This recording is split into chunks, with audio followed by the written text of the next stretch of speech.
রাসবিহারী বোসের একদম শুরু থেকেই যেটা ওনাকে ভাবিয়ে তুলেছিল কিংবা স্ট্রাইক করেছিল যে ব্রিটিশরা বাইরে থেকে এসে এবং এত দূর থেকে এসে, কারণ কোথায় ব্রিটেন আর কোথায় আমাদের দেশ, সেখানে এসে একটা মুষ্টিমেয় সৈন্য নিয়ে তারা কিভাবে সারা ভারতবর্ষের দখল নিল, বাংলা থেকে শুরু করে।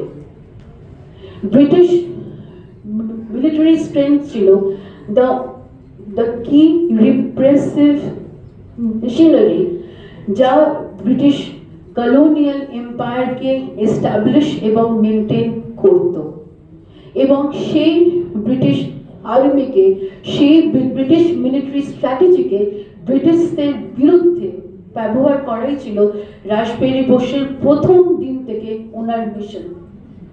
তার প্রথম যে অ্যাটেম্প্ট উনি নিয়েছিলেন সেটা ছিল during the first world war, যখন ব্রিটেন যুদ্ধের মধ্যে ব্যস্ত থাকবে এবং সেই ব্যস্ততার মধ্যে এখানে ব্রিটিশ ক্যান্টনমেন্টসে বিদ্রোহ হবে।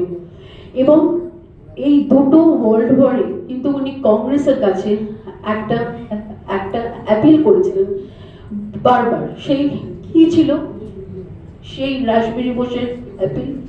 আমাদের এটা মনে রাখতে হবে যে কংগ্রেস ছিল দ্য মেইন স্ট্রিম। ব্রিটিশ কংগ্রেসকে তৈরি করা হয়েছিল যাতে কংগ্রেসের থ্রু দিয়ে ব্রিটিশ অ্যাডমিনিস্ট্রেশন ভারতীয়দের সমস্ত গ্রিভান্সেস চাহিদা বুঝে সেই মতো একটা মিটমাটের জায়গায়, একটা সেটেলমেন্টের জায়গায় আসতে পারে। এবং রাসবিহারী বোস ছিলেন অত্যন্ত প্র্যাকটিক্যাল। উনি খুব ভালো করেই জানতেন যে ব্রিটিশরা যখন যাবে, যখনই যাক, তারা কখনোই বিপ্লবীদের হাতে দেশ ছেড়ে দিয়ে যাবে না, তারা কংগ্রেসের হাতেই সেটাকে দিয়ে যাবে। এবং আমরা বিগিনিং থেকেই দেখেছি যে non cooperation, non violence, civil disobedience, এটাই কংগ্রেসের পলিসি ছিল। যদিও নন কোঅপারেশন, সিভিল ডিসোবিডিয়েন্স এগুলো কংগ্রেসের তৈরি ছিল না। আমরা পার্টিশন অফ বেঙ্গল থেকে এই মেশিনারিজগুলো, এই ইনস্ট্রুমেন্টসগুলো আমরা দেখতে পাই, কিন্তু কংগ্রেস এগুলো নিয়েই কংগ্রেস চলতো। এবং ফার্স্ট ওয়ার্ল্ড ওয়ারের সময় এবং সেকেন্ড ওয়ার্ল্ড ওয়ারের সময় রাসবিহারী বোসের অ্যাপিল ছিল কংগ্রেসকে দ্যাট ব্রিটিশদের সঙ্গে নন কোঅপারেট, ব্রিটিশদেরকে যাতে বয়কট করা হোক, যাতে ব্রিটিশদেরকে সৈন্য, খাবার দাবার, আর্মস, অ্যামিনিশনস সব কিছু যাতে বন্ধ করে দেওয়া হোক। সেটাতে তো কংগ্রেসের কোনো আপত্তি থাকার কথা ছিল না। কিন্তু দেখা গেল যে কংগ্রেস সেটা করল না। 1915 ভারতের স্বাধীনতা সংগ্রামের হিস্ট্রিতে একটা খুব ক্রিটিক্যাল টাইম। এই 1915 শুধুমাত্র যে ফার্স্ট ওয়ার্ল্ড ওয়ারের টাইম শুধু তাই নয়, এই একটা সময় যখন মিস্টার M.K. গান্ধী ইন্ডিয়াতে ফিরলেন আর বিপ্লবী মহানায়ক রাসবিহারী বোস ইন্ডিয়া থেকে জাপান গেলেন। এই একটা সময় যখন মিস্টার গান্ধীর প্রবাস শেষ হলো আর রাসবিহারী বোসের প্রবাস এবং নির্বাসন শুরু হলো। এই একটা সময় যখন ব্রিটিশদের বয়কট করার কথা উনি বললেন, তখন কংগ্রেস ব্রিটিশকে বয়কট করলেন না। এবং আমরা এই একই ইতিহাসের রিপিটেশন দেখি সেকেন্ড ওয়ার্ল্ড ওয়ারের সময়, যখন রাসবিহারী বোস প্রত্যেকটি কংগ্রেস লিডারকে, including Jinnah, including Savarkar and everybody, উনি সবাইকে ইন্ডিভিজুয়ালি অ্যাপিল করেছিলেন to boycott the British, to non cooperate. কিন্তু এই দুটো ওয়ার্ল্ড ওয়ারের মধ্যে কংগ্রেস নেতৃত্বের অ্যাটিটিউড কিংবা পলিসির মধ্যে কোনো পরিবর্তন দেখা যায়নি। কেন দেখা যায়নি? মিস্টার গান্ধী ছিলেন the self proclaimed world champion of non-violence, যিনি নন কোঅপারেশন মুভমেন্ট এক রাত্রির মধ্যে কল অফ করেছিলেন কারণ একটা সামান্য ভায়োলেন্সের ইনসিডেন্ট হয়েছিল। সেই মিস্টার গান্ধী দুটো ওয়ার্ল্ড ওয়ার উনি সাপোর্ট করেছিলেন, উনি এন্ডোর্স করেছিলেন এবং উনি ব্রিটিশকে বয়কট করেননি।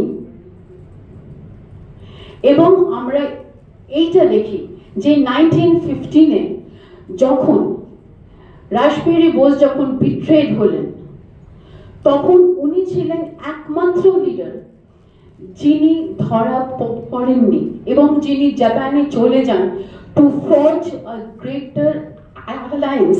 তখন ওনার দরকার ছিল একটি শক্তিশালী আন্তর্জাতিক মিলিটারি অ্যালায়েন্সের, যার সাহায্য নিয়ে উনি অনেক বেশি শক্তি নিয়ে অনেক বেশি ফোর্স নিয়ে উনি ব্রিটিশকে হিট করতে পারবেন। And Japan was the place. 1915 সেখানে গিয়ে তারপর আমরা দেখি যে 30 ইয়ার্স রাসবিহারী বোস ভারতীয় সচেতনতা জাপান আর ফার ইস্টের মধ্যে উনি স্প্রেড করেছিলেন। He literally acted as the unofficial national ambassador of India in Japan and the Far east.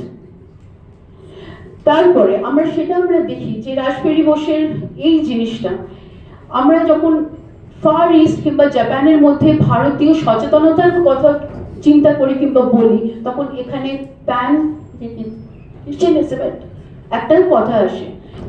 এই প্যান এশিয়ানিজমের যে ভিশন, এই প্যান এশিয়ানিজমের ভিশন রবীন্দ্রনাথ ঠাকুরের ছিল, এই প্যান এশিয়ানিজমের ভিশন সুভাষ চন্দ্র বসুরের ছিল। But what made Rashbehari Bose stand out? He was the person who transformed the pan-Asian vision into a real thing. Rashbihari Bose first coined করেন Asia for Asians and India for Indians.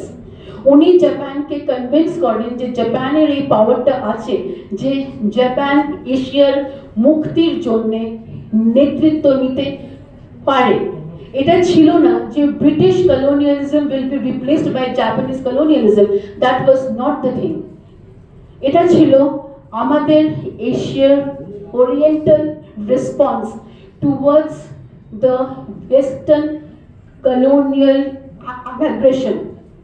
30 years Rashbehari বোসের লেগেছিল এই ভারতীয় সচেতনতাকে spread করার জন্য, এই pan Asian ভিশনকে বাস্তবায়িত করবার জন্য। কিন্তু কি দেখা গেল, যখন সেকেন্ড ওয়ার্ল্ড ওয়ার যখন এলো তখন এই সময় ছিল যে হিট করার। তখন আবার যখন উনি কংগ্রেসকে আপিল করলেন, কংগ্রেস তখন আবার শুনলেন না এবং দ্য ব্রিটিশ ইন্ডিয়ান আর্মি ব্রিটেনের কলোনিয়াল ইন্টারেস্ট ডিফেন্ড করার জন্য, কলোনিয়াল ইন্টারেস্ট রক্ষা করার জন্য তারা এগিয়ে চলল। তখন রাসবিহারী বোসের কি প্ল্যান হলো সেটা ওনার পক্ষে আউট অফ কন্ট্রোল ছিল। তখন উনি তার প্ল্যানটা করলেন, ঠিক আছে যখন আসবে তখন ওরা আসবে, কিন্তু যখন ওরা ফার ইস্টে ওরা ল্যান্ড করবে, যখন ওরা ডিফিটেড হবে তখন কি হবে? তখন that was the opportunity he converted the British Indian Army into the Indian National Army. যে ব্রিটিশ ইন্ডিয়ান আর্মি এতদিন ধরে ব্রিটিশ কলোনিয়াল ইন্টারেস্ট কে রক্ষা করে চলেছিল, সেই সেম ব্রিটিশ ইন্ডিয়ান আর্মি তখন ইন্ডিয়ার লিবারেশনের জন্য ফাইট করবে। এইটা একটা ওয়ার্ল্ড হিস্ট্রিতে, শুধুমাত্র ইন্ডিয়ান হিস্ট্রি নয়, এটা একটা ওয়ার্ল্ড হিস্ট্রিতে একটা নজিরবিহীন ঘটনা ছিল। কিন্তু আমরা দেখেছিলাম যে যখন সেকেন্ড ওয়ার্ল্ড ওয়ারে বার্মা ফ্রন্ট আমরা তখন আমরা দেখি যে দুটো আর্মি একসঙ্গে আসছে, একদিক থেকে ব্রিটিশ ইন্ডিয়ান আর্মি, একদিক থেকে Indian national army. Mister Gandhi কিংবা কংগ্রেস কখনোই ব্রিটিশ ইন্ডিয়ান আর্মিকে বলেননি তোমরা ইন্ডিয়ান ন্যাশনাল আর্মির এগেনস্টে আর্মস নিও না, তোমরা সুভাষের এগেনস্টে ফাইট করো না। আমরা দেখেছি that was the cross betrayal, it was the story of the cross betrayal. তারপরে আমরা সবাই জানি যে formation of Indian independence League, pan Asian League, INA form হলো। ইন ডিউ কোর্স সুভাষ চন্দ্র বোসকে তার কমান্ড হ্যান্ড ওভার হলো এবং রাসবিহারী বোস সুভাষ চন্দ্র বোসকে আখ্যান দিলেন নেতাজি, অ্যান্ড দ্যাটস হাউ আমরা নেতাজিকে গিফট পেলাম। কিন্তু আজকে রাসবিহারী বোসের মতো এরকম একজন মানুষ আজকের উনি কোথায় গেলেন? আমরা হিস্ট্রিকে পাল্টাতে পারি না, because what is done can not be undone. কিন্তু যেটা পরিবর্তন হয় সেটা হচ্ছে হিস্ট্রির কিভাবে তুলে ধরা হচ্ছে সেটার পরিবর্তন হয়।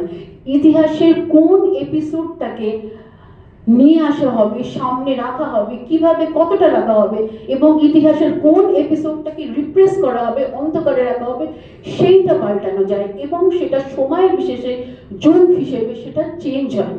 কিন্তু আমাদের দেশে একটা কনসিস্টেন্সি মেনটেন হয়। কনসিস্টেন্সিটা হচ্ছে for last 77 years organized armed revolution has not been recognized as a movement. We just have one movement, that is the Gandhian movement. Gandhian movement is fine, it is welcome. কিন্তু তার পাশে যে organized armed revolution যেটা movement ছিল last 77 years ধরে সেটা recognized নয়। Rashbehari Bose recognized নন, এবং রাসবিহারী বোস একজন ব্যক্তিত্ব নন, রাসবিহারী বোস একজন মুভমেন্ট, রাসবিহারী বোস একজন জেনারেশন অফ ফ্রিডম ফাইটার্স।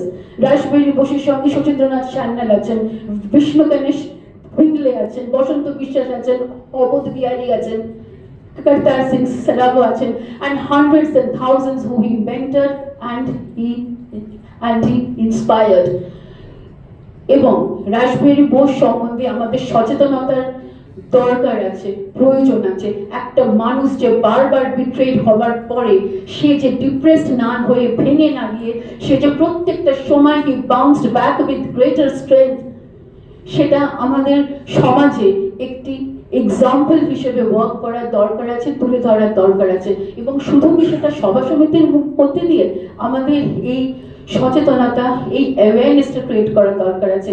এবং আমরা যারা এখানে উপস্থিত আছি, we have to figure out যে আমরা কিভাবে এই অ্যাওয়ারনেসটা করব স্প্রেড। নমস্কার।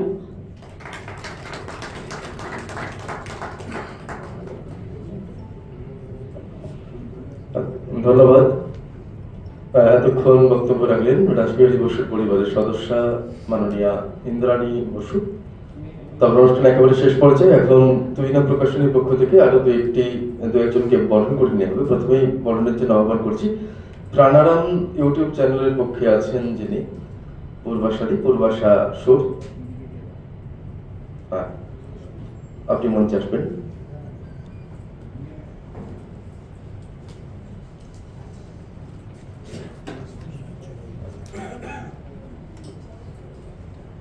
দিদি একটু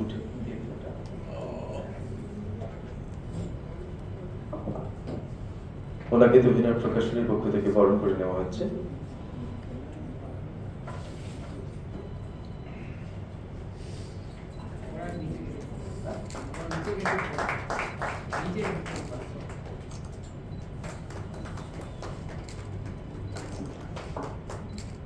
ধন্যবাদ। আমরা অনুষ্ঠানের একেবারে শেষ পর্যায়ে। এখন সভাপতি মহাশয়ের একেবারে দু চার কথা, তারপরই ধন্যবাদ জ্ঞাপন ও জাতীয় সঙ্গীত দিয়ে শেষ হবে। আচ্ছা, ঠিক আছে।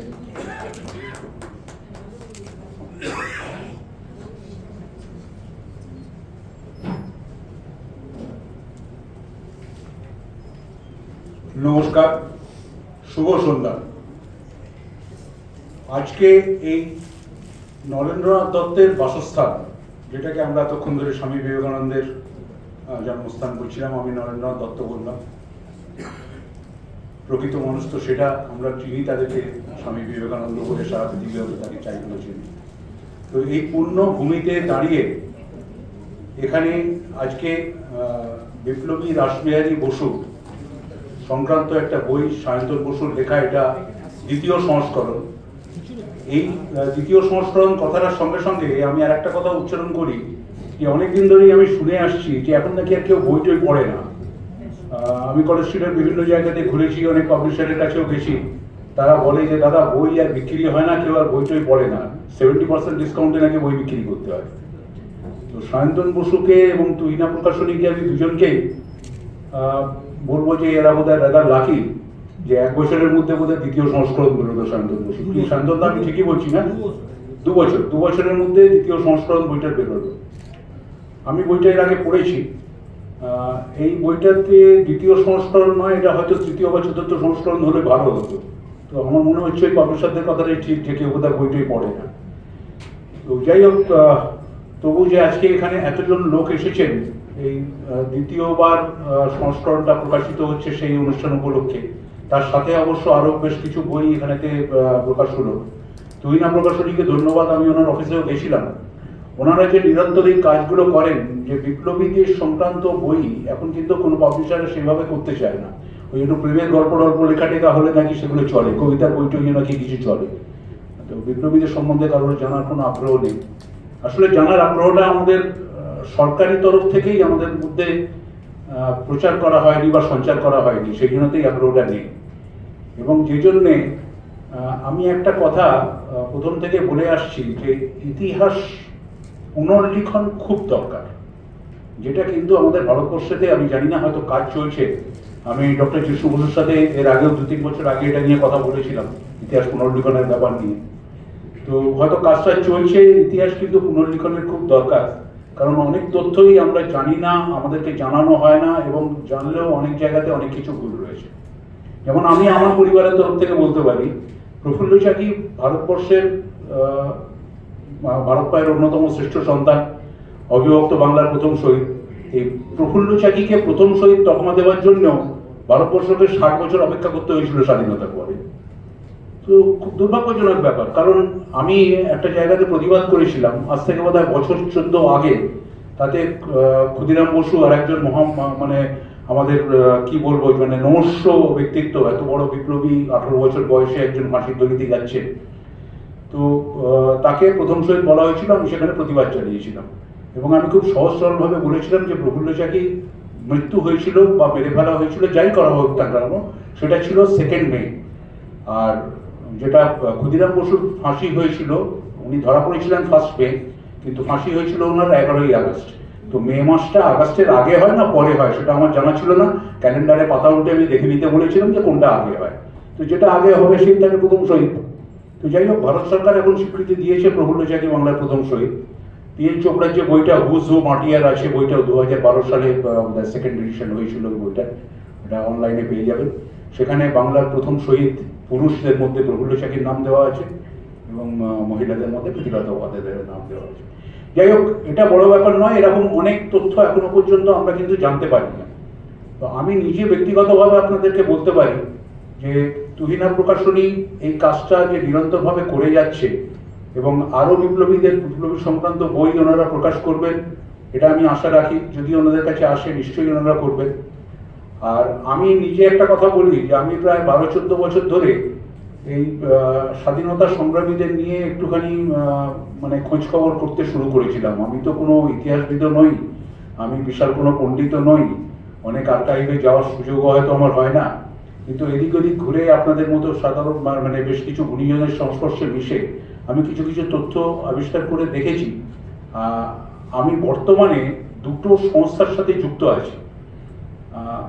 2টো সংস্থারই মানে মূল কাজটা হচ্ছে আনসাং হিরোজদেরকে সামনে আনা।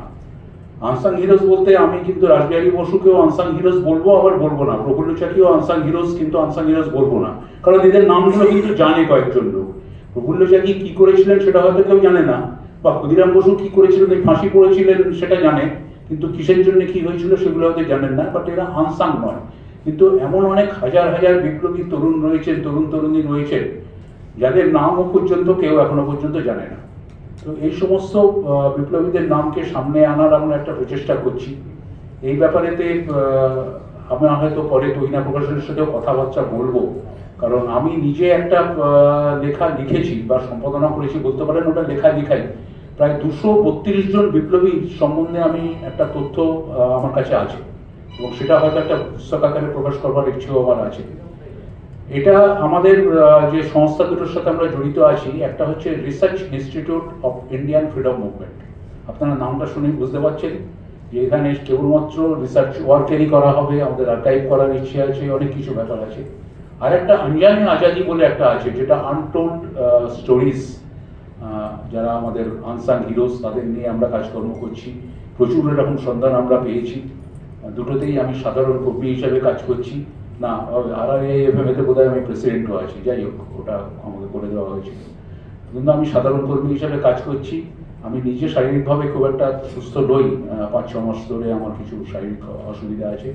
তা সত্ত্বেও আমাকে যে এই অনুষ্ঠানেতে ডাকা হয়েছে, সায়ন্তন বসুর এই বই উদ্বোধন মানে প্রকাশ অনুষ্ঠানেতে যে আমাকে তুহিনা প্রকাশনী থেকে সভাপতি হিসাবে নির্বাচন করা হয়েছে, তার জন্য তুহিনা প্রকাশনীকে আমি ধন্যবাদ জানাচ্ছি। বিপ্লবী পরিবারের বেশ কিছু সদস্য এখানে উপস্থিত আছেন, তাদেরকে আমি আমার আন্তরিক শুভেচ্ছা জানাচ্ছি। আরও অনেক গুণীজন যারা এখানে রয়েছেন তাদেরকেও আমি আমার অভিনন্দন জানাচ্ছি। আর বেশি কিছু আমি বলছি না, আপনারা সবাই মিলে সঙ্গে থাকুন।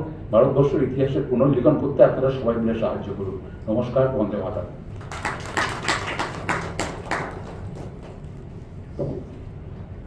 অনেক অনেক ধন্যবাদ, শুভেচ্ছা সভাপতি মহাশয়কে। এতক্ষণ সভাপতির বক্তব্য রাখলেন প্রফুল্ল চাকি পরিবারের সদস্য অগ্নিবীর বিপ্লবী প্রফুল্ল চাকির প্রপৌত্র মাননীয় সুব্রত চাকি মহাশয়। এরপর তুহিনা প্রকাশনীর পক্ষ থেকে ধন্যবাদ জ্ঞাপন করবেন সুমন দাস মহাশয়। ওনাকে আহ্বান করছি।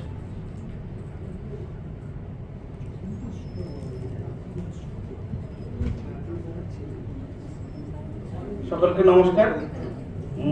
তুহিনার চলার পথটা শুরু হয়েছিল 2006 থেকে। তো ইতিমধ্যে দেশাত্মবোধক, জাতীয়তাবাদী, হিন্দুত্ববাদী অনেক বইপত্র প্রকাশিত হয়েছে। এখন পর্যন্ত প্রায় 1000-এর ওপর বই প্রকাশিত হয়েছে।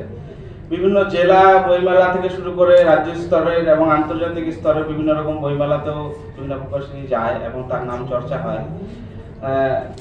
তুহিনা প্রকাশনীর পক্ষ থেকে সম্প্রতি কলেজ স্ট্রিটে অর্থাৎ বইপাড়াতে আপনারা দেখবেন এখানে একটা অ্যাড্রেস আছে, সম্ভবত 16 নম্বর নবীন কুণ্ডু লেন, কলেজ রোডের পাশে। ওখানে একটা এই যে জাতীয়তাবাদী ভাবনা চিন্তা, তরুণী বা যুবক কম বয়সী গবেষকদের নিয়ে একটা গবেষণা সেন্টার ওখানে করা হয়েছে।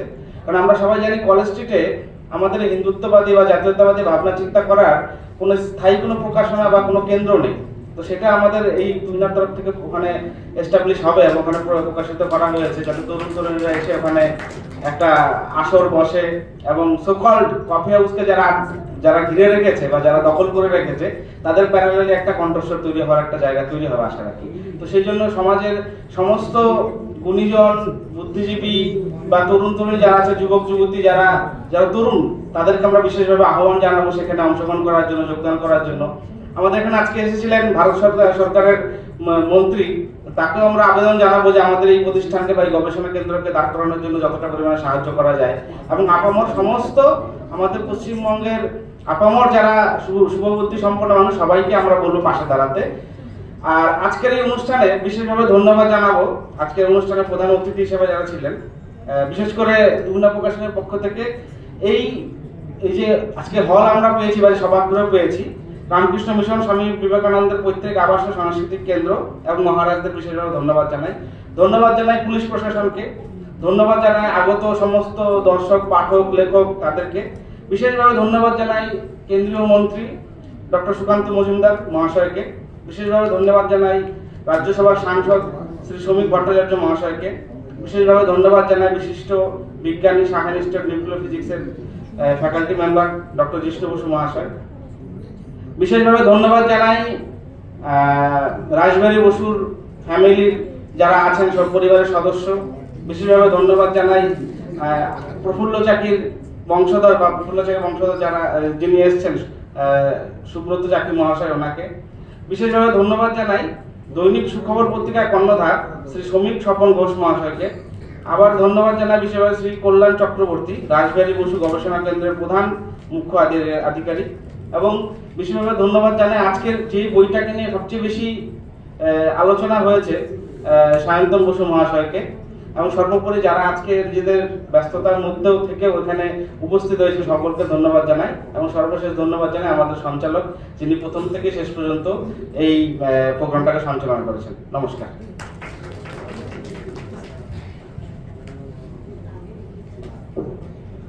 অনেক অনেক শুভেচ্ছা সুমন দাকেও।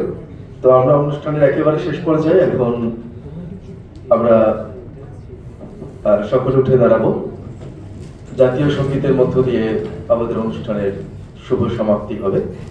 এখন জাতীয় সঙ্গীত পরিবেশনে দেবাশিস ঘোষ।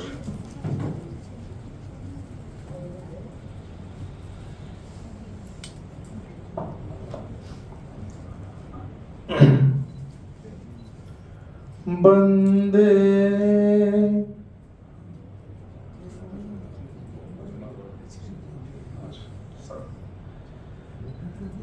जनगण मन अधिनायक जय हे भारत भाग्य विधाता सिंध गुजरात मराठा द्राविड़ उत्कल बंगो विंध्य हिमाचल जमुना गंगा उच्छल जलधि तरंग तब शुभ नामे जागे तब शुभ आशीष मागे गाहे तब जय गाथा जनगण मंगल दायक जय हे भारत भाग्य विधाता जय हे जय हे जय हे जय जय जय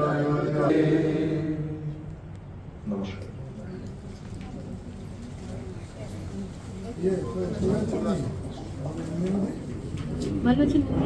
এরই সাথে সাথে তৈরা প্রকাশনের আরো একটি পুস্তক প্রকাশ অনুষ্ঠানের সমাপ্তি।